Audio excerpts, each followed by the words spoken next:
you through the generosity of the Word of Ability podcast in collaboration with Transform You Network and Park. We are always grateful for the opportunity they give us here to reach our audience every week, 8 p.m. Eastern. And today is May the 2nd. And we are here once again.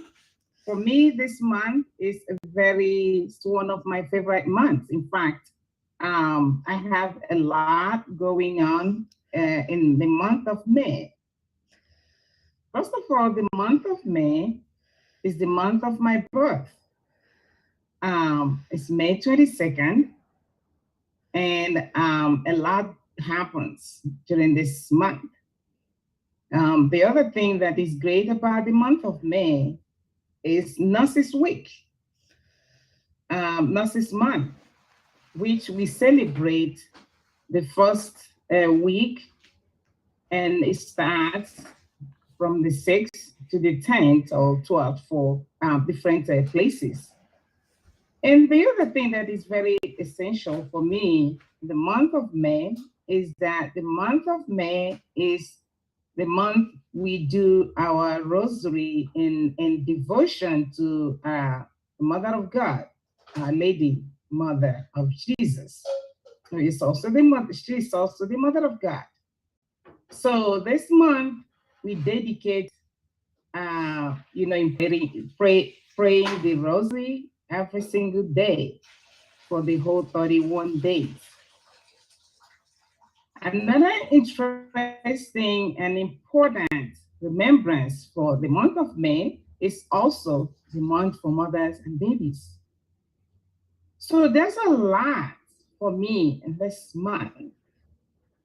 I also have friends that have their birthday in May. So it is really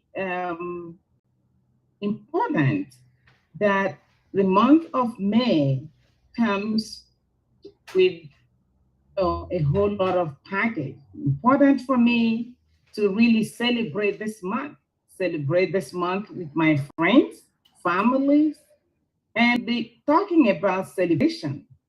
This month, actually on Saturday, May 6th, is my graduation day. I will be having the commencement in Illinois, Western Lafayette, and will be receiving my official degree in doctorate of nursing. For me, that's really great. That is quite an honor. It makes me I feel so excited to really enjoy and celebrate this accomplishment with my family, with friends, and with fellow colleagues. And so I am inviting everyone to come celebrate with me.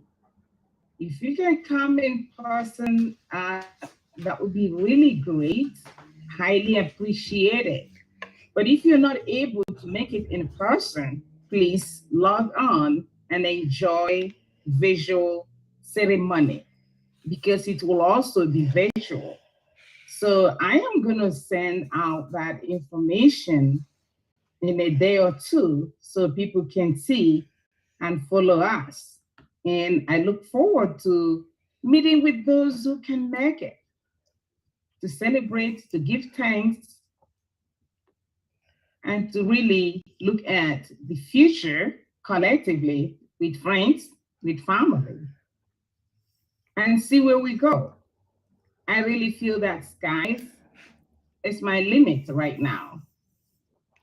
When I think about the need that women and children, have in this place, in this country, in our globe, in our little communities, one can agree that we really need people who are willing to put their life out there, to look for resources, to advocate for women and children, to make sure that they receive the healthcare services that they need.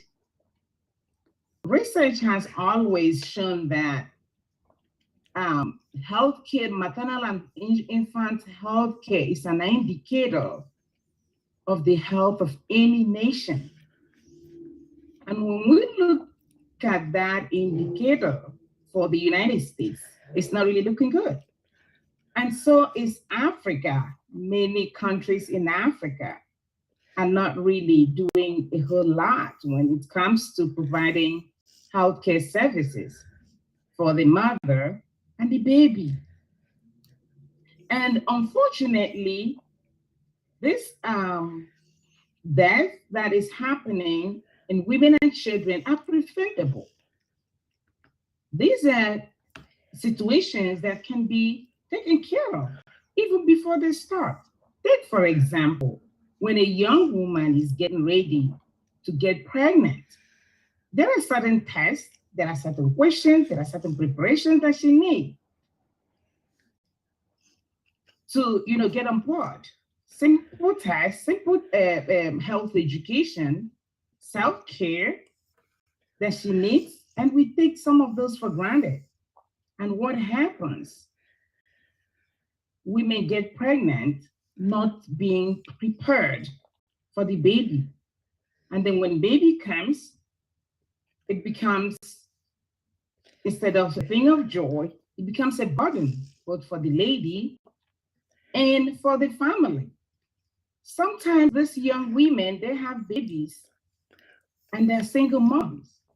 Unfortunately, when someone is a single mom struggling to take care of self and the baby, something got to give.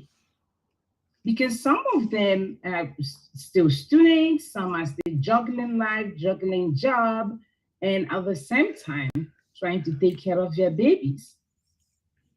So you find out that mothers have little or no time to take care of themselves, not to talk, about taking care of their babies. Now, when a woman is taken care of during pregnancy, and we help to educate her on how to do self-care, educate her on how to plan for breastfeeding, which we know is the best food for babies. And it's very important for the mother as well. So when we make that happen through education, while the mom is still planning, still pregnant, and getting her prenatal care, it goes a long way to get her ready. It also helps her partner and the community, the family. And then what happens when she has her baby? She's healthy, baby is healthy.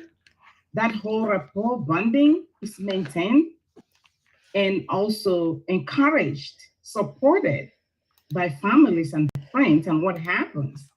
She does very well. The outcome is very astronomical. You find out that you're having a healthy baby and healthy mother.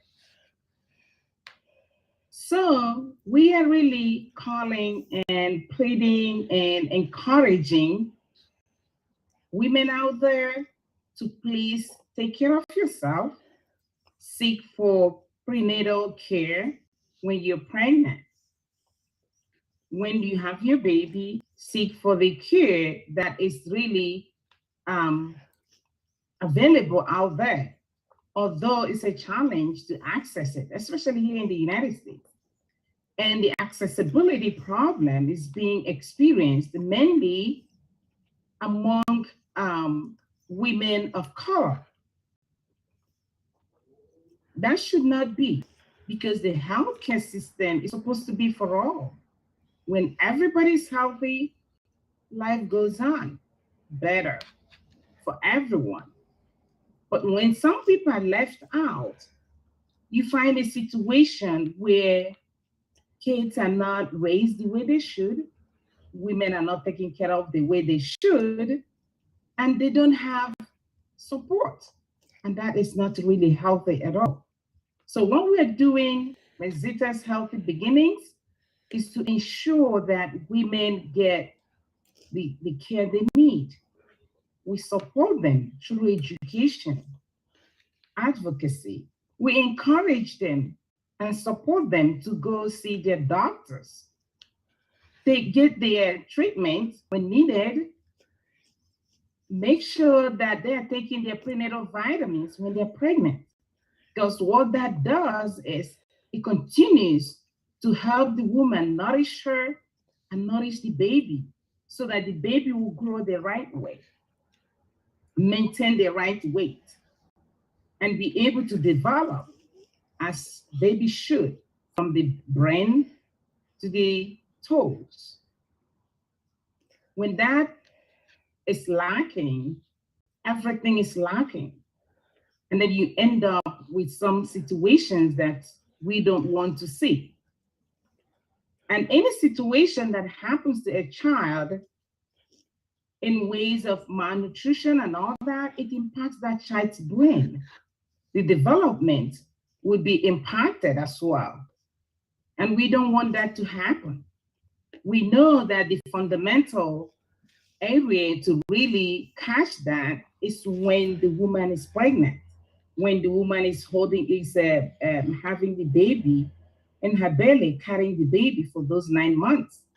And for some people, it's up to 10 months. And we know that some women even carry more than one baby. It is a challenge. It is something that women go through, but they have been given the grace and the ability to carry their babies to term. But it's not without support from their partners, from their friends, from their family, from the community. Because all we're doing when we support women, we are supporting ourselves, we are supporting a whole nation.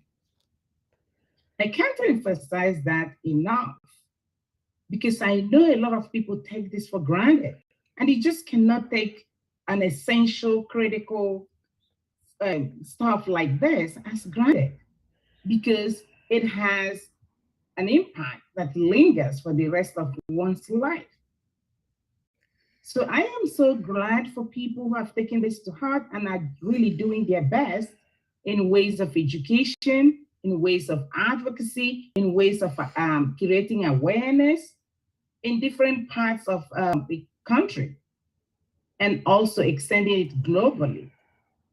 I know some organizations that are nonprofit where women are making impact, educating other women, educating other communities to just take care of themselves, take care of their babies, take care of their families.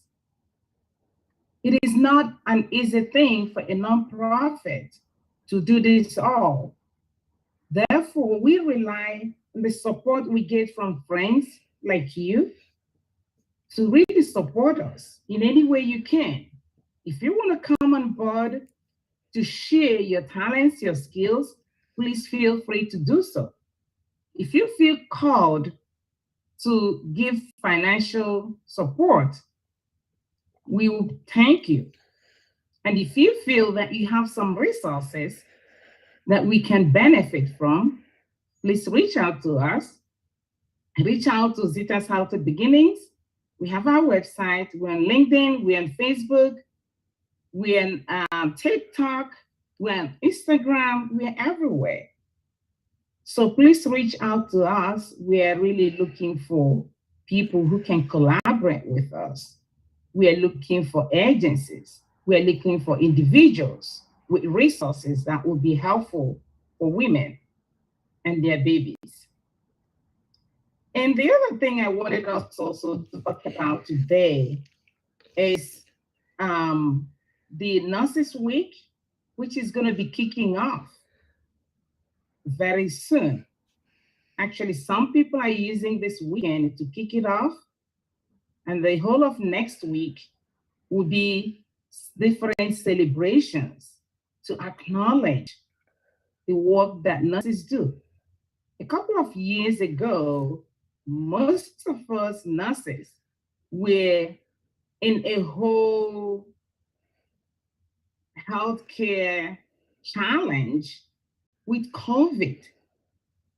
COVID came and was that whole pandemic really grounded a lot of continents, if not all the continents. And nurses were at the forefront of that whole situation. Many nurses paid with their own lives. Many nurses still have the impact that COVID left them with healthcare problems, issues that they are still finding ways to take care of. Many nurses were really affected to the point that they abandoned the profession out of frustration because some did not get the help they needed. Some did not actually get the recognition that was due to them. And some were not even noticed for any of the work they did. And I want to applaud most of the agencies, governments that really recognize the work that nurses did during the pandemic. We know that every century or any kind of time zone has their own issues. During the time of Florence Nightingale, who was the founder of the modern nursing, she encountered a lot of, challenges. She had, this is during the war. And what did she do? She did not allow that to stop her. She forged ahead. She was able to utilize all she got, her skills, her talents. She recruited a lot of people from different sectors of life who rallied around her to find ways to help the soldiers who were wounded, who were dying of diseases, infection. She introduced the hand washing, making sure that the surroundings are clean, helping soldiers physically and mentally. And that whole legacy is what the nurses are carrying on today in different parts of the world. So when we celebrate the birthday of Florence Nightingale, which is May 10th, we use that whole week to recognize the work she did, recognize the legacy she left behind. She and other nurses who have walked, followed her footsteps all this while. Today we celebrate her. Today we celebrate, remember all our nurses. So what I'm asking each one of us today is to really think about anyone you know in your family, your friend, in the city where you live, in the country where you live. Think of those nurses who are working and midwives who are giving their time to ensure that sick people recover, regain their health back to normal. Think about those nurses that gave their time, their energy, their talents, who at this point are now patients and needing the same help. Whenever you meet a nurse, please reach out to them and thank them for the work they have done and they are still doing. The work of saving life is a vocation, it's a call. And a lot of us who are in this call, responding to the needs, physical needs of our patients, and most of the time going through also the psychological and spiritual needs. Most of the time, nurses provide total care. It's holistic healing. Most of the nurses have also taken that part to include everything they do in nursing and also going above and beyond to make sure that the whole person is being taken care of. I am so excited today for how far nursing profession has come. It hasn't been easy. It has taken a little bit of time for them to come to where they are today. But the good news is nurses still retain their ability to take care of patients, whether they are in their homes, in the hospital, where they are in the nursing homes, wherever they are. Nurses reach out. We reach out to the adults, we reach out to children, we reach out to people with disabilities. We just do it all. I want to say that I am so proud to be a nurse. It is really a worthy, is very worthy profession. It is really challenging. The impact it leaves one, for me, is that of fulfillment, knowing that you have touched someone's life and helped them to recover, to go back to who they are originally. Nurses meet people when they are not at their best.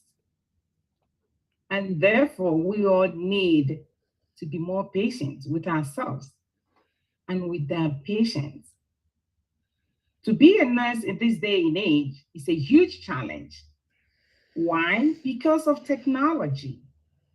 There's a whole lot of innovation coming from healthcare industry. Healthcare now is becoming one of the lucrative businesses in the United States, in the Western world, and it's really stretching to the developing world.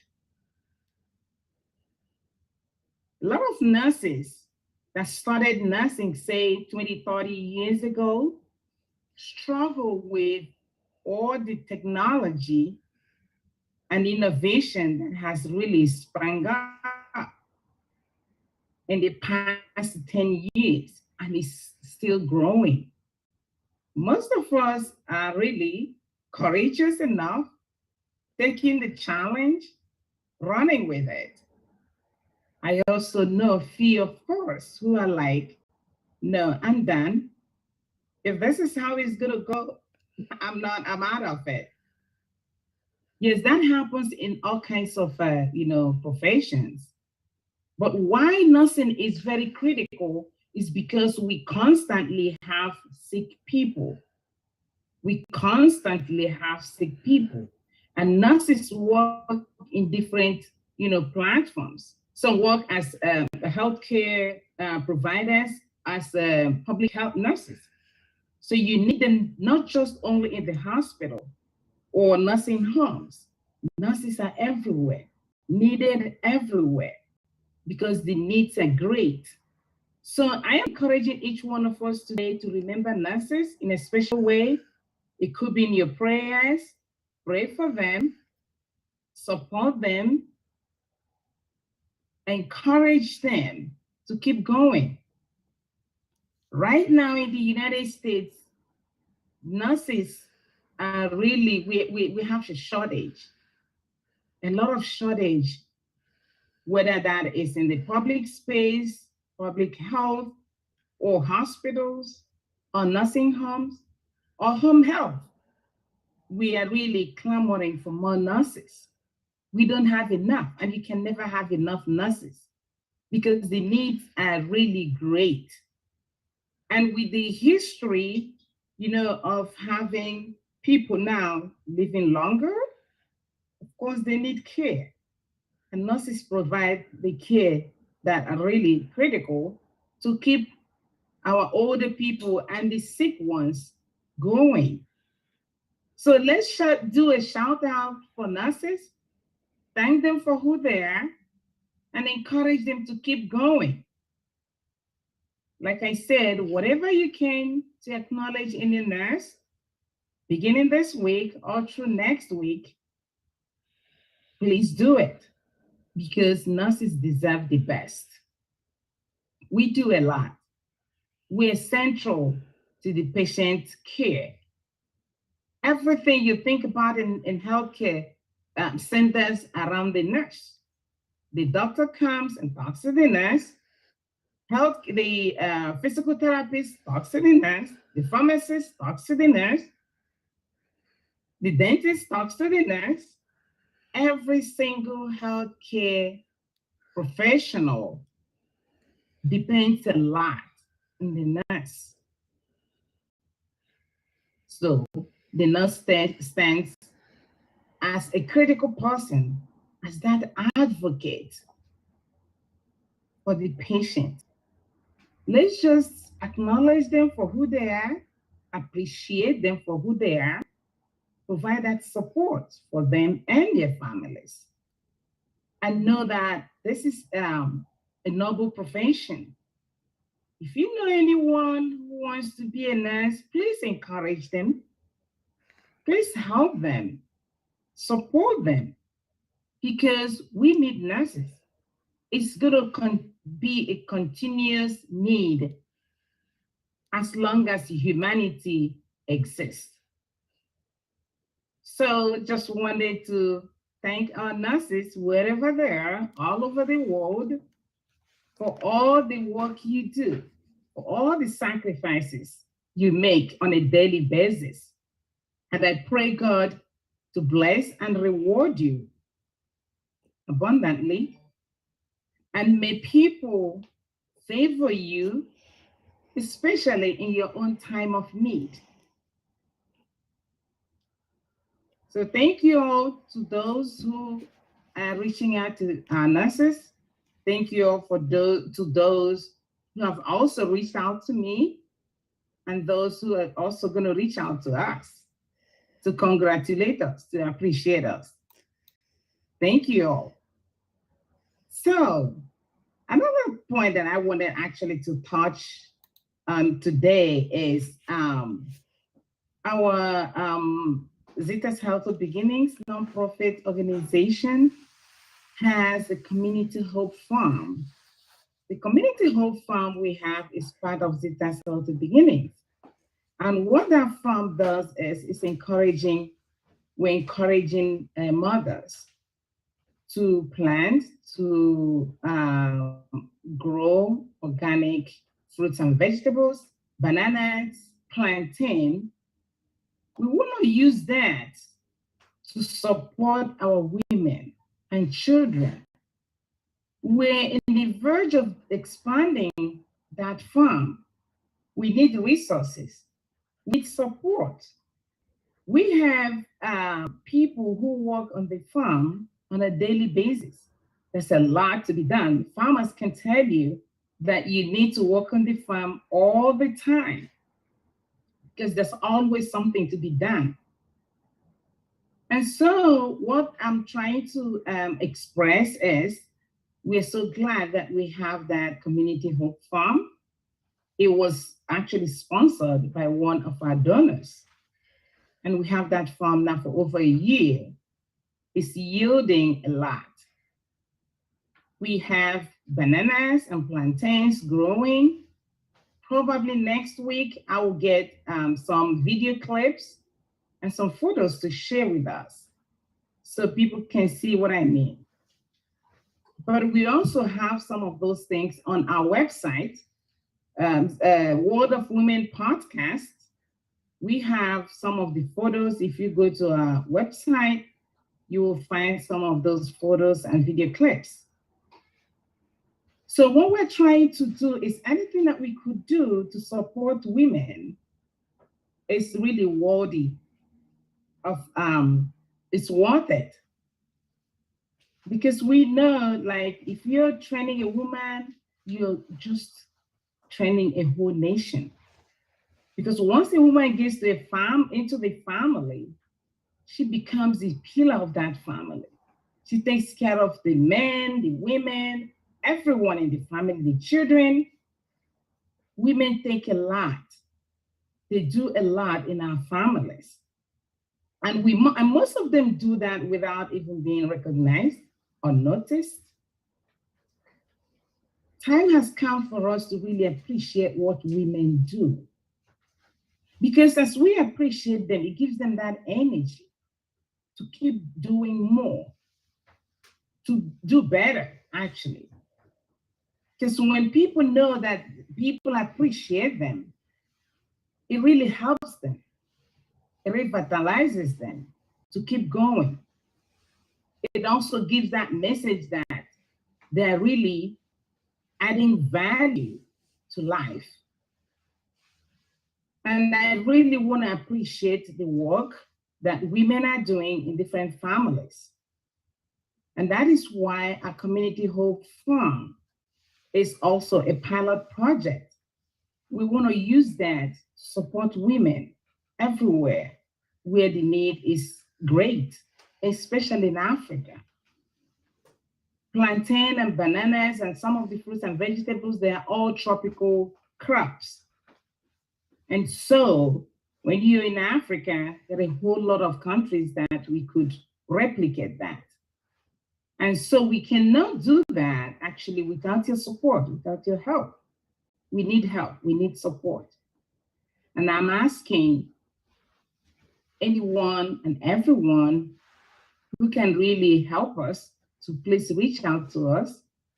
You have our information there on the screen. Reach out to us. If you also have any questions, please also feel free to reach out to us. We can only do this together. None of us can do this by themselves. It is a lot of work, and we have committed to doing it. But we cannot do it effectively without your help, without your support. So please help us. Help us in any way you can. The most important help also that we need is pray for us. Pray for those of us who are at the forefront, dealing with people, dealing with individuals in need. It's not easy, but it gives me joy to see that we're doing the little we can to alleviate people's suffering. And once we do that, we are really taking care of our brothers and sisters. So right now, I'm going to open it up. If anyone has any comments, please feel free. Any questions, feel free to ask. Thank you.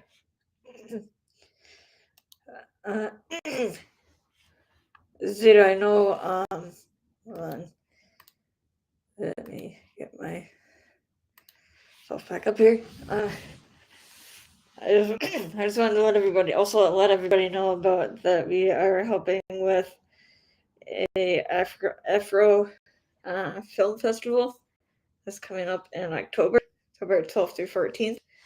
I didn't know, Zita, if you had anything you wanted to say about that, but I just always wanted to let everybody know about that.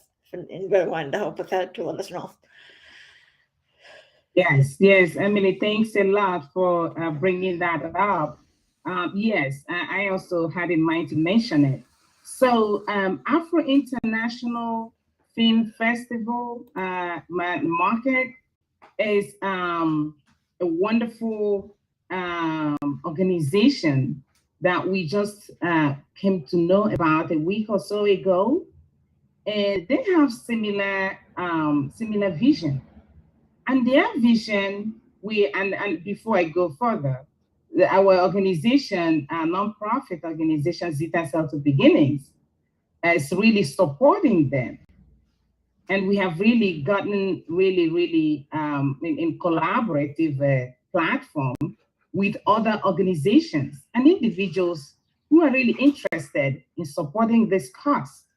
So Afro International was started by Chief Jasper Johnson. He's from Nigeria. This young man has the vision to bring all the Black films, historical and the modern films, to the global platform. And the platform he is looking at is the platform that exists here in the United States. And this is going to be the very first festival that they will have in Atlanta, Georgia. As Emily said, it's from 12th to 14th. So the venue is in Atlanta, Georgia, and you don't want to miss this. You just don't want to miss this opportunity because we are going to demonstrate, this organization is going to demonstrate through their own specialty and their skills that Black history, Black people have a lot to offer to the world. And the story of Black people is going to be told by the people themselves. We all know that when people tell your story, they might tell it the way they understand it. But when you are telling your story, you are the only one that knows your story well. No matter how you try to narrate it to someone else, you are the one, the only one that knows your story. And time has come for the African and Black people to take that opportunity to share with the world, tell the world their story. So that's what is going to happen in October 12th to 14th. We're going to be talking about it as things unfold. We're going to be letting everybody know how this is, how this grand festival is going to happen. We're inviting everybody. Please mark your calendar because this is something that has never been done before. And we're so excited because the whole world will be coming to Atlanta, Georgia to celebrate the Afro International Film Festival. And everybody is invited. Bring your films. If you have films you have done, whether you did it here or any part of the world, please bring it. We will also be sharing the website where they are asking people to submit their films. It's going to be awesome. We're so excited and we're looking forward to this date in October. So, Emily, you have something else to add? So that website, for anybody who's interested, is one film, the number one film, the number one market summit.org. So one film, one market summit.org. So there we have it. And like I said, we still going to be sharing more information, to that effect. And thank you so much, Emily, for reminding me, because really we need to advertise this. We need to talk about it on different platforms because this is going to be great. It is really good news that we have people who have committed to telling the Black story, telling the African story by African people. So, any other message, information, comments before we round it up here, Emily? Or anyone else? Somebody tried to join us and then it didn't connect. Yeah, I'm not sure who that was, but I don't know what happened. Did you see that? There was someone who tried a couple of times to connect, but it didn't just work. I'm sorry about that. And please, I would like that person to reach out to us so we know what actually happened. Whether it was on our own side or their network didn't connect.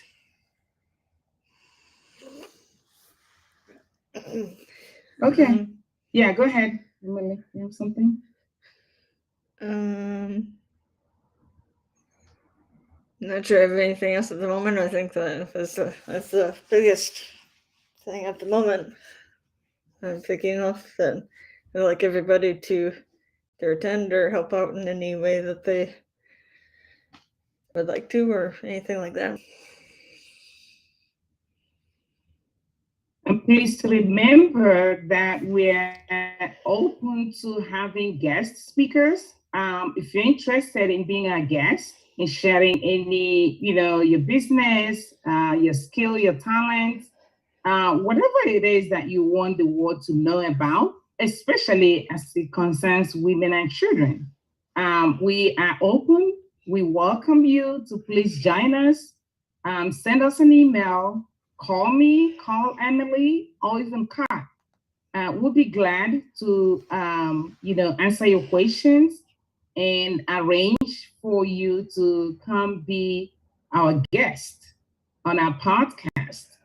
So, as usual, our podcast is every Tuesday at 8 p.m. Eastern. And thank you all for listening. Thank you all for reaching out to us.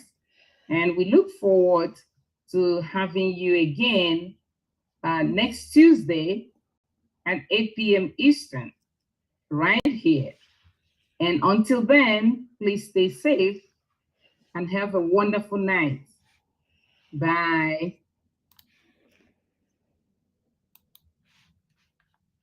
Recording stopped.